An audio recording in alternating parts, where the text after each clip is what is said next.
요즘 서울 거리를 걷다 보면 외국인들을 쉽게 마주치게 됩니다. K-문화의 인기와 함께 한국을 찾는 외국인들이 급증하고 있는데요. 단순한 여행이 아닌 이곳에 정착해 새 삶을 시작하는 이들도 늘고 있습니다. 한국 알이라는 말이 생길 정도로 한국에 빠져드는 외국인들, 과연 무엇 때문일까요? 오늘은 우크라이나에서 온 한 여성이 한국에 빠져 5년째 살아가는 특별한 이야기를 통해 우리가 미처 알지 못했던 한국의 매력을 들여다보겠습니다. 한국에 한 번 오면 떠나기 힘들다는 말, 과연 어떤 의미일까요? 우리가 평범하게 여기는 일상 속에서 외국인들은 무엇에 마음을 빼앗기는 걸까요? 지금 바로 시작합니다. 일상에 지친 나. 우크라이나의 키예프, 가끔은 너무 익숙해서 숨이 막히는 그 거리에서 나는 29년을 살았습니다. 이레나라는 이름으로 평범한 디자인 회사에 다니며 월요일부터 금요일까지 반복되는 일상을 견디고 있었죠. 아침마다 울리는 알람 소리, 항상 지연되는 버스, 무표정한 사람들 사이에서 나는 점점 영혼이 메말라가는 기분이었습니다. 키예프의 겨울처럼 차갑고 회색빛 도시에서 내 삶도 무채색이 되어가고 있었어요. 이레나, 이번 주말엔 뭐 할 거야?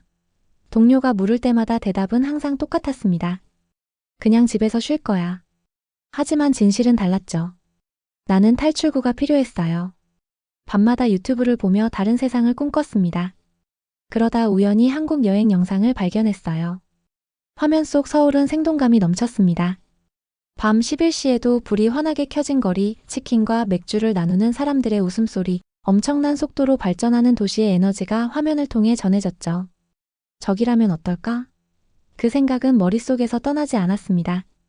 우크라이나의 불안정한 정세, 매일 들려오는 위험한 소식들. 이대로는 안 되겠다는 결심이 섰어요. 퇴직금을 모두 끌어모아 비행기 티켓을 예매했습니다. 가족들은 미쳤다고 했죠. 이래나 언어도 모르는 나라에 혼자 가겠다고? 정신이 나갔니? 그래도 마음은 확고했습니다. 영어도 그럭저럭 할 줄 알았고 여행자 비자로 3개월만 머물다 오면 된다고 생각했어요. 잠시 숨을 돌리고 돌아오자는 단순한 계획이었습니다. 떠나기 전날 작은 아파트를 둘러보며 모든 것이 낯설어 보였어요. 내일이면 전혀 다른 세계에 있을 거라는 사실이 실감나지 않았죠. 가방에는 필수품만 챙겼습니다. 한국어 기초 단어집 한 권, 그게 내 유일한 준비물이었어요. 비행기를 타기 전 마지막으로 키예프의 전경을 바라봤습니다. 잘 있어, 지루한 내 인생. 그때는 몰랐어요. 이 작은 결정이 내 삶을 완전히 뒤바꿔 놓을 줄은요. 첫 경험, 충격과 놀라움. 인천공항에 도착한 순간 모든 것이 낯설었습니다. 글자 하나 읽을 수 없는 안내판들, 빠르게 오가는 사람들, 그리고 처음 들어보는 언어의 향연. 불안함이 목구멍까지 차올랐어요.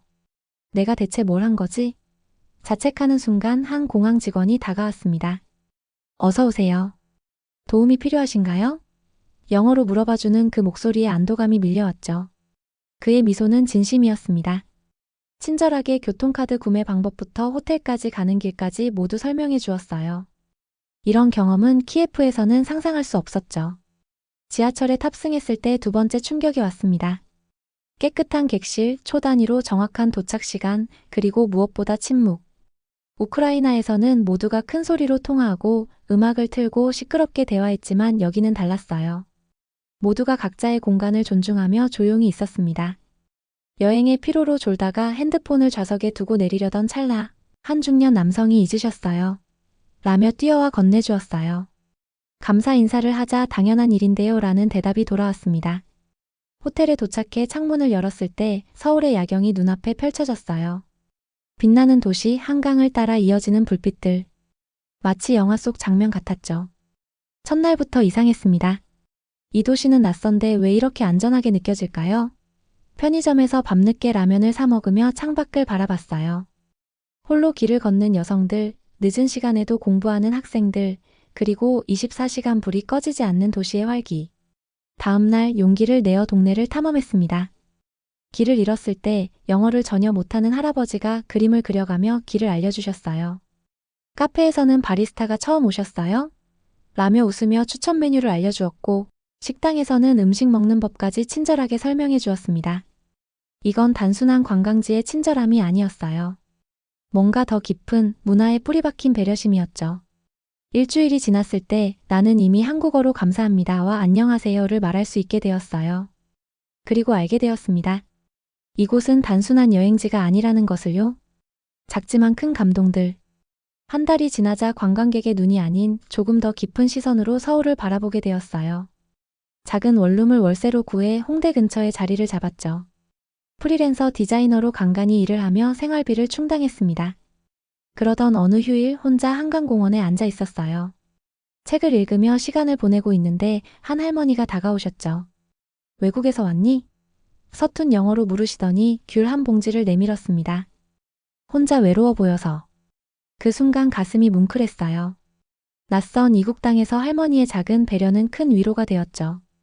함께 귤을 까먹으며 대화를 나눴습니다. 할머니는 딸이 캐나다에 산다고 하셨어요.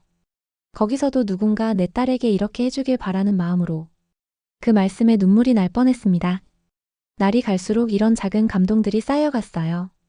비 오는 날 우산을 들고 나가려는데 집주인 아주머니가 이래나 이거 챙겨 하며 손수 만든 김밥을 건네주셨죠.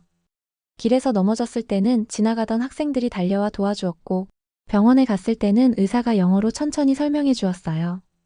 한국어 공부를 시작했습니다. 책과 유튜브로 독학하다가 동네 도서관에서 외국인을 위한 무료 한국어 교실을 발견했어요. 그곳에서 다양한 나라에서 온 사람들과 함께 공부했죠. 선생님은 늘 괜찮아요, 천천히 해도 돼요라며 격려해 주셨습니다. 수업이 끝나면 가끔 우리를 데리고 전통시장이나 궁궐에 데려가 주시기도 했어요. 어느새 김치찌개를 직접 끓이고 된장찌개의 깊은 맛에 감탄하고 있었습니다. 처음엔 낯설었던 매운맛과 냄새가 이제는 위로가 되었어요. 아플 때 먹는 미역국의 고소함, 추운 날 마시는 생강차의 따스함. 이 모든 것들이 내 일상에 스며들었죠. 카페에서 일하던 날 옆자리 할아버지가 갑자기 커피 한 잔을 건네주셨어요. 공부하는 모습이 예뻐서. 그저 그런 이유였습니다. 약국에서는 영어를 못하는 약사님이 그림을 그려가며 약 복용법을 설명해 주셨고, 경찰서에 분실물을 찾으러 갔을 때는 경찰관이 직접 통역 앱을 다운받아 소통하려 노력했어요. 이런 작은 친절이 모여 내 마음속에 한국이라는 특별한 공간을 만들어갔습니다.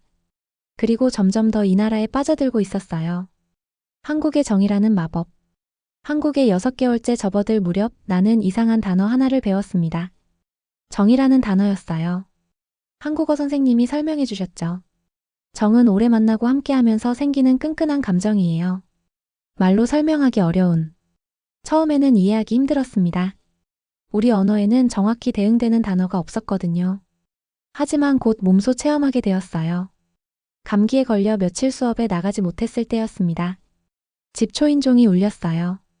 문을 열자 한국어 교실 친구 민지가 약봉지와 미역국을 들고 서 있었죠. 이래나 괜찮아? 선생님이 걱정하셔서 내가 와봤어. 그냥 지나칠 수도 있는 일에 이렇게 신경 써주는 것, 이게 바로 정이구나 싶었어요. 또 한 번은 동네 분식집에서 일이 있었습니다. 거의 매일 들르던 곳이었는데 어느 날 아주머니가 요즘 얼굴색이 안 좋아 보이네라며 내 떡볶이에 어묵 몇 개를 더 얹어주셨어요. 그리고 다음 날은 장이 건강해야 몸도 건강하지라며 직접 만든 매실차를 주셨죠. 낯선 외국인에게 이런 관심을 보여주는 것이 참 특별하게 느껴졌습니다. 한국 사람들은 겉으로는 조용하고 무뚝뚝해 보이지만 알고 보면 속은 무척 따뜻했어요. 처음에는 거리를 두는 것 같다가도 일단 마음을 열면 끝없이 베푸는 모습이 인상적이었습니다.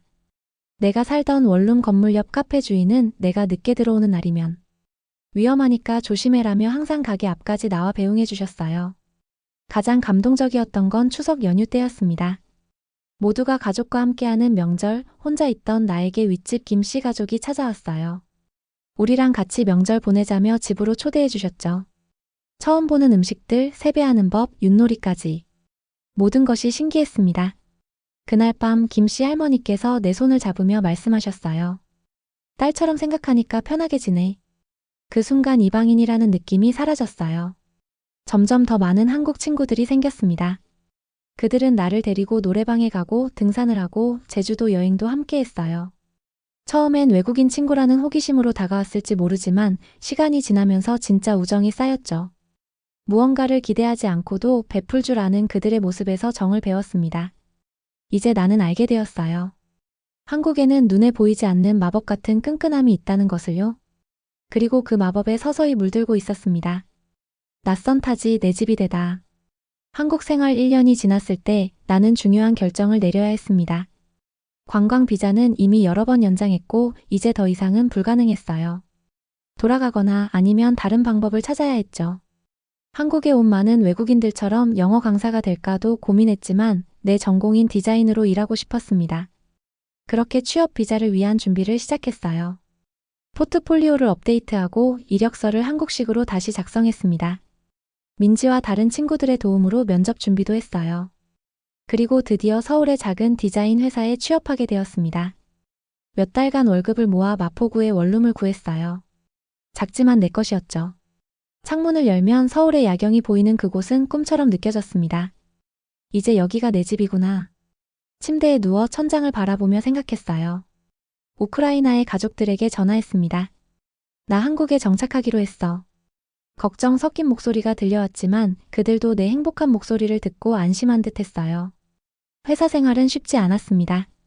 한국어가 아직 서툴러서 회의 때마다 긴장했고 한국의 빠른 업무 속도를 따라가기 힘들었어요. 하지만 동료들은 항상 천천히 배우면 되라며 응원해 주었죠. 점심시간에는 함께 식사하며 한국어도 가르쳐 주었고 회식에서는 내 고향 이야기에 귀 기울여 주었습니다.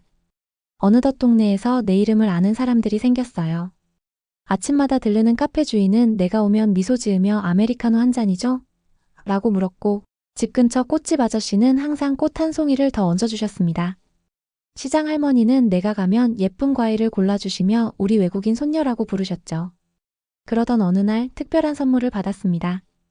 옆집 할머니가 강아지 한 마리를 안고 오셨어요. 혼자 있는 거 외롭지? 이 아이랑 같이 지내. 처음에는 당황했지만 작고 털이 복실복실한 그 강아지는 순식간에 내 마음을 사로잡았습니다. 이름을 둥이라고 지었어요. 이제 집에 돌아오면 반갑게 맞아주는 가족이 생겼습니다. 가을이 되자 김장철이 왔어요. 아파트 단지 주민들이 모여 김치를 담그는 날 나도 초대받았습니다. 배추를 절이고 양념을 버무리는 일이 낯설었지만 즐거웠어요. 아주머니들은 내게 비법을 하나하나 알려주셨고 끝나고 나서는 이레나가 담근 김치가 제일 맛있어 라며 칭찬해 주셨죠. 그날 집으로 돌아오는 길 김치 한 통을 안고 생각했습니다. 한국은 이제 내게 여행지가 아니라 삶의 터전이 되었구나. 그렇게 낯선 타지는 어느새 내 집이 되어 있었어요. 돌아가라는 말에 흔들리다. 한국 생활 2년째 가족들의 연락이 잦아졌습니다. 이레나 언제 돌아올 거니? 벌써 2년이나 지났잖아. 어머니의 목소리에는 그리움과 걱정이 묻어났어요. 아버지는 더 직설적이었죠. 내 자리가 여기 있단다. 언제까지 남의 나라에서 살 생각이니? 그 말들은 내 마음을 흔들었습니다. 한국에서의 삶이 좋았지만 고향에 대한 그리움도 컸거든요. 가족 사진을 보며 밤을 지새울 때도 있었습니다. 특히 외할머니의 건강이 안 좋아지셨다는 소식에 마음이 무거웠어요. 정말 돌아가야 할까? 매일 밤 고민했죠. 동료 민지에게 이런 고민을 털어놓았습니다. 그녀는 잠시 생각하더니 말했어요. 이래나 그냥 내 마음이 가는 곳으로 가. 단순한 조언이었지만 그 말이 계속 머릿속에 맴돌았습니다. 내 마음은 정말 어디에 있을까요? 우크라이나로 잠시 휴가를 다녀오기로 결정했어요. 2주간의 여행, 가족들을 만나고 고향의 공기를 마시며 결정하자고 생각했습니다. 비행기 표를 예매하고 가족들에게 선물도 샀어요. 한국에서 인기 있는 화장품, 인삼차 그리고 한복 키링까지. 설레는 마음으로 짐을 쌌죠. 키예프에 도착했을 때 모든 것이 낯설게 느껴졌습니다. 2년 전까지 매일 걷던 거리였는데 이제는 관광객처럼 느껴졌어요. 가족들은 반가워하며 내게 질문을 쏟아냈습니다. 한국 음식은 어때? 사람들은 친절해? 돈은 많이 벌어? 그들의 관심 속에서도 어딘가 거리감이 느껴졌어요. 이모가 내게 물었습니다. 이래나 솔직히 한국에서 외국인으로 사는 게 외롭지 않니? 그 순간 생각했어요. 외롭지 않았습니다. 오히려 우크라이나에서보다 더 많은 사람들과 연결되어 있었죠. 한국에서는 비록 피부색이 다르고 억양이 있어도 내 존재 자체를 인정해주는 느낌이었어요. 고향 친구들을 만났습니다. 그들은 여전히 같은 카페에서 같은 이야기를 나누고 있었어요. 나는 많이 변했는데 이곳은 시간이 멈춘 것 같았습니다. 대화 도중 문득 깨달았어요. 내가 한국에서 받은 수많은 온기와 기회들을 그들은 이해하지 못할 거라는 것을요. 그리고 결정적인 순간이 왔습니다. 외할머니를 뵈러 갔을 때였어요. 건강이 많이 안 좋아져 병원 침대에 누워 계신 외할머니는 그래도 내 얼굴을 보시자 환하게 미소 지으셨습니다. 그분은 내 손을 꼭 잡으시며 말씀하셨죠. 이래나 네가 행복하다면 그곳에 있어도 괜찮아. 우리는 네가 잘 지내는 걸 알게 되면 그걸로 충분해. 그 말씀에 눈물이 흘렀습니다. 가족들의 축복은 내게 큰 위로가 되었어요. 2주가 끝나갈 무렵 나는 결론을 내렸습니다. 지금 내 삶의 중심은 한국에 있었어요. 돌아가는 비행기에서 창밖을 바라보며 생각했죠. 한국에서 받은 모든 것들을 쉽게 포기할 수 없어. 내가 변했다. 한국으로 돌아온 후 나는 내 자신을 돌아보게 되었습니다. 3년 전의 이레나와 지금의 이레나는 완전히 다른 사람이었어요. 우크라이나에서는 늘 불평이 많고 모든 것이 불만족스러웠죠. 버스가 늦게 오면 짜증을 내고 식당 서비스가 마음에 들지 않으면 화를 냈습니다. 하지만 지금은 어떤가요? 아침에 일어나 창밖의 도시 풍경을 바라보며 감사함을 느끼는 사람이 되었어요. 지하철에서는 노약자에게 자리를 양보하고 비가 오면 모르는 사람과도 우산을 나눠 쓰게 되었습니다. 한국의 배려 문화가 내게도 스며든 거죠. 이기적이던 내가 이제는 남을 먼저 생각하게 되었어요. 언어도 달라졌어요. 이제는 한국어로 일상 대화가 가능해졌고 간단한 업무 회의도 참여할 수 있게 되었습니다. 처음에는 안녕하세요와 감사합니다만 알던 내가 이제는 사투리까지 구분할 수 있게 되었죠. 언어가 바뀌니 생각하는 방식도 달라졌어요. 한국어의 존댓말을 사용하면서 자연스럽게 상대방을 존중하는 마음이 커졌습니다. 식습관도 완전히 변했어요. 전에는 빵과 치즈, 고기가 주식이었는데 이제는 아침에 밥과 국을 먹고 김치 없이는 식사가 허전하게 느껴질 정도가 되었죠. 매운 음식을 못 먹던 내가 이제는 떡볶이의 매운맛을 즐기게 되었습니다. 몸이 아플 때면 자연스럽게 미역국이 생각나고 추운 날엔 따뜻한 호떡이 당기게 되었어요. 그리고 무엇보다 인간관계에 대한 생각이 바뀌었습니다. 우크라이나에서는 친구라 해도 깊은 대화나 도움을 주고받는 일이 드물었어요. 하지만 한국에서는 진짜 관계가 무엇인지 배웠습니다. 아플 때 밤늦게 약을 사다 주는 친구, 힘들 때 아무 말 없이 곁에 있어주는 동료. 이런 관계의 깊이를 전에는 경험해보지 못했죠. 어느 날 민지가 내게 말했어요. 이래나 너 정말 많이 변했어. 처음 왔을 때는 모든 일에 놀라고 불평했는데 이제는 완전 한국 사람 같아. 그 말을 듣고 웃었지만 실은 가슴이 뭉클했습니다. 나도 느끼고 있었거든요. 이 나라가 나를 더 나은 사람으로 만들어주고 있다는 것을요. 민지의 결혼식에 참석했을 때의 일입니다. 축가를 부르게 되었는데 노래를 한국어로 불렀어요. 발음이 서툴러 걱정했지만 모든 하객이 박수를 쳐주었습니다. 그날 민지 어머니가 내 손을 잡고 말씀하셨죠. 이래나 네가 우리 딸의 소중한 친구라서 기뻐. 그 순간 느꼈어요. 이방인이 아닌 이곳의 일원이 되었다는 것을요. 회사에서도 변화가 있었습니다. 처음에는 외국인이라는 이유로 중요한 프로젝트에서 제외되곤 했지만 이제는 오히려 글로벌 프로젝트를 맡게 되었어요. 동료들은 내 다른 시각을 존중해 주었고 상사는 내 아이디어에 귀 기울여 주었습니다. 빨리 포기하던 내가 이제는 끝까지 해보는 법을 배웠어요. 둥이와 산책하던 어느 날 갑자기 비가 쏟아졌습니다. 당황해서 주변을 둘러보는데 한 할아버지가 우산을 내밀어 주셨어요. 그리고 웃으시며 괜찮아요. 집이 가까워요라고 하셨죠. 그 순간 깨달았습니다. 예전의 나였다면 그냥 받기만 했을 텐데 지금의 나는 고개 숙여 감사 인사를 하고 다음에 꼭 우산 빌려드릴게요 라고 약속했어요. 그리고 정말로 그 할아버지를 찾아가 선물과 함께 새 우산을 드렸죠. 한국에서의 삶은 단순히 장소의 변화가 아니었습니다. 내면의 변화였어요. 더 인내심 있고 더 배려심 깊고 더 감사할 줄 아는 사람으로 성장한 것이죠. 물론 아직도 외국인으로서 겪는 어려움은 있습니다. 완벽하지 않은 한국어 때문에 오해가 생기기도 하고 가끔은 왜 한국에 왔냐는 질문에 지칠 때도 있어요. 하지만 이제는 알고 있습니다. 이런 도전들이 나를 더 강하게 만들고 더 깊이 이해하게 해준다는 것을요. 그리고 무엇보다 이곳에서 받은 모든 온기와 배려를 다시 베풀 수 있는 사람이 되고 싶다는 마음이 생겼습니다. 이것이야말로 한국이 내게 준 가장 큰 선물이 아닐까 싶어요. 어느덧 한국 생활 5년차, 나는 이제 작은 디자인 회사를 운영하고 있습니다. 우연한 기회에 외국인을 위한 한국 생활 적응 가이드북을 디자인하게 되었는데 그 프로젝트가 큰 호응을 얻었어요. 이후로 비슷한 일들이 들어오기 시작했고 외국인의 시선으로 한국을 바라보는 독특한 디자인이 인기를 끌었습니다. 회사 이름은 두 번째 집으로 지었어요. 한국어로는 두 번째 집, 영어로는 세컨드 홈이라는 이중 의미를 담았죠. 직원은 나와 같은 외국인 3명, 한국인 2명으로 구성되어 있습니다. 우리는 서로의 문화적 차이를 존중하며 그 다양성을 강점으로 만들어가고 있어요. 가장 보람있는 일은 한국에 온 외국인 여성들을 돕는 것입니다. 매달 한 번씩 외국인 여성 모임을 열어 한국 생활에 대한 정보를 나누고 있어요. 처음 왔을 때 내가 겪었던 어려움을 누군가는 겪지 않았으면 하는 마음에서 시작한 일이었죠. 비자 문제부터 병원 이용법, 집 구하는 방법까지 모든 정보를 나누고 있습니다. 그들에게 자주 하는 말이 있어요. 한국에 한번 오면 진짜 떠나기 힘들 거예요. 처음엔 농담처럼 던지는 말이었는데 시간이 지날수록 더 많은 사람들이 고개를 끄덕입니다.